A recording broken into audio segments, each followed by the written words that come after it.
Hello everyone and welcome!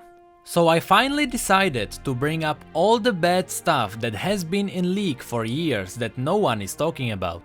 Well, at least the majority of players is ignoring it. Today I want to talk about things that define League of Legends as its own kind of MOBA, but at the same time, they are things that don't do the game justice. Of course, everyone complains about champion balancing and how CZECH is awful one patch and then he is amazing the next one. But that is not the point of this video. This will be a bit more difficult to explain, so we need to start at the very beginning. Let's go back to the year 2009, also known as the year of League of Legends release. The most popular video games of this time were Call of Duty Modern Warfare 2, Left 4 Dead 2 and World of Warcraft with its expansion Wrath of the Lich King. This is an important information because these games did affect decisions regarding League of Legends design.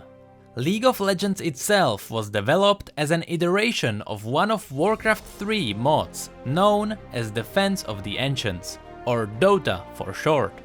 The story goes that a bunch of Dota Pro players and developers got mad at some of the game's features and they decided to make their own game. And because they had all the freedom in the world, they improved some things, but they also gave the game few barriers. The problem is that majority of League of Legends current players are under the bubble effect. Most players have never played other MOBAs and so they don't question Riot's decisions, even though they absolutely should. So let's jump into an example.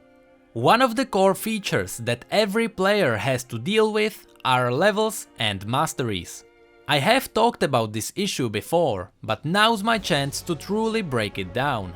As I said before, other games of this time did affect some design choices. Masteries are one of them. World of Warcraft, being the king of RPGs of that time, had pretty much the same system, although they didn't call it Masteries, but they called it Talents. Both systems give you some kind of power for each level you achieve, yet there is a big difference. For World of Warcraft, it all makes sense. From fantasy point of view, as your character wanders into the world and starts questing, he becomes experienced and so it makes sense that he becomes stronger through the talent system. Looking at it as a game mechanic, it also works well. It is your reward for adventuring and progressing through the game. For League of Legends though, it doesn't make too much sense either way. At the beginning of the game, the masteries weren't aimed at the champions you were playing, but at you, the summoner. As you played more and more games, it was meant for you as the player to level up and become more powerful as a summoner. Although it is really hard and weird to connect with a character that is essentially you, that you don't even see in the game because it's you, I still have to give credit to Riot. It does make sense to some degree, but as a game mechanic, it is abysmally bad. You don't really get a sense of progression because these masteries are something that should be a part of the game for everyone. The chances of matching 10 people with the exact same level together into one game are very thin. This means that there will always be players with unfair advantage. And if you want to argue that leveling isn't a big part of the game, you bet it is. The statistics show that the game is still growing. Yes, part of it are Smurf accounts, but the majority are still new players and they have to deal with this system. But let's get away from masteries for a bit and let's hop into items. This is an interesting topic because people may like or dislike this feature based on their taste. And right now, some of you may be wondering what am I even talking about because items are obviously core part of the game. I also thought about this that way, but after playing a huge amount of different MOBAs, I came to a conclusion that buying items as a reward has its own pros and cons. The concept of buying items exists to give you a choice of how you want to use your advantage. The idea came from the original Dota, as having 6 items in your inventory was a feature even in the base game.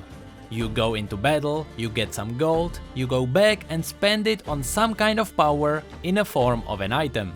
You can get offensive items, utility items, and defensive items.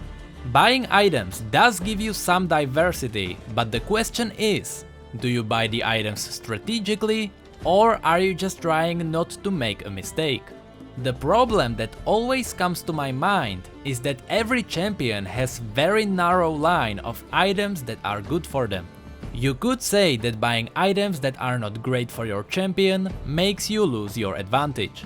So in the end, most people just try not to buy the bad items rather than strategically thinking about it. For newer players, this means that they have to often open up a build on their second monitor. And often they don't even know why they are buying these suggested items. Another thing to talk about is splitting defensive stats into 3 categories. We have health, armor, and magic resistance. Now, having 3 different defensive stats is not a bad design at all, but with the combination of masteries and even runes, the game may get unnecessarily complicated, which leads to the people having no idea what items to buy. If we break these stats down, you may notice that all 3 defensive stats are just different forms of health. Here is how it works. Obviously, health is the basic defensive stat that allows you to take more damage.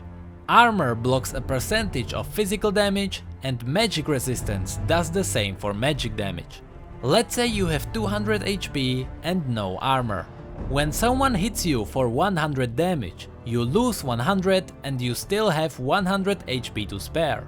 If you buy an item that gives you 20 HP, after receiving that 100 damage, you will stay at 120 HP.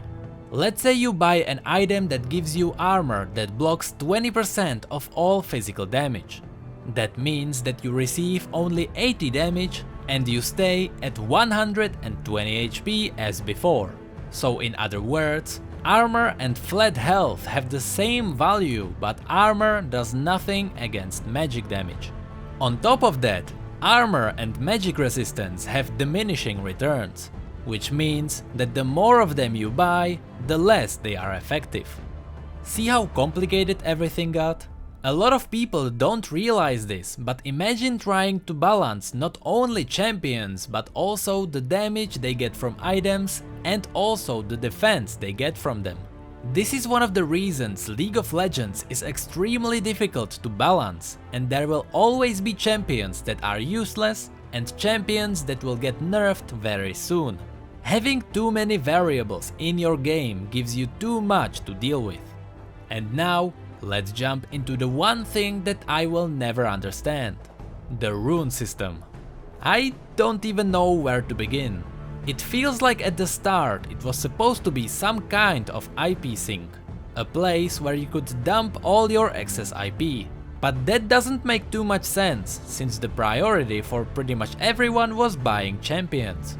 And as we all know, it takes a couple of years for players to unlock all the champions. It would be fine if the runes themselves were silly cheap, but they are not. A single rune page can cost you up to the value of 3 champions. And that is still only one page. You need at least 4 of them to be viable: tank, AP, AD, and support. And since pretty much every champion benefits differently from different runes, in reality, you need at least 8 pages to cover the majority. On top of that, runes pretty much defeat the philosophy of playing whatever champion wherever you want. Before each game, you need to think beforehand and put together a rune page before the game even starts.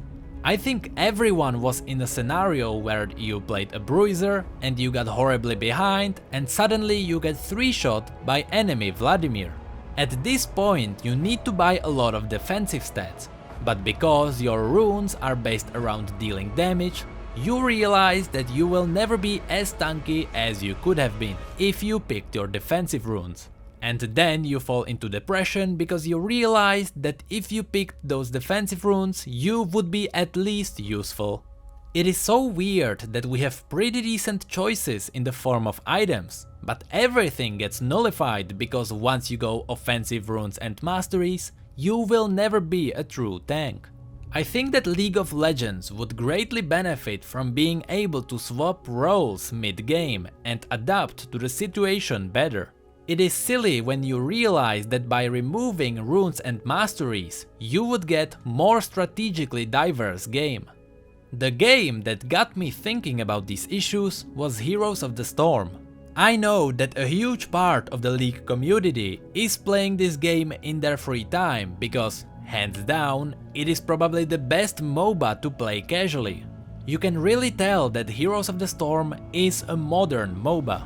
There are no preparations before the games, and instead of items that everyone can buy, each hero gets their own set of talents that can change how their abilities work.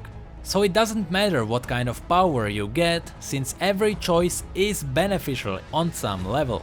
I know that Riot is working on a new rune system, but if I could deliver one message, please consider removing it entirely. Right now it serves no purpose and it only creates more barriers. And with that, I will have to end this video. I hope I got at least some of you thinking about these issues.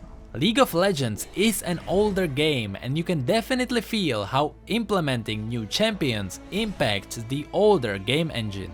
I mean, Azir has more bugs than a beehive, and it is because his entire kit is put together through recycling codes.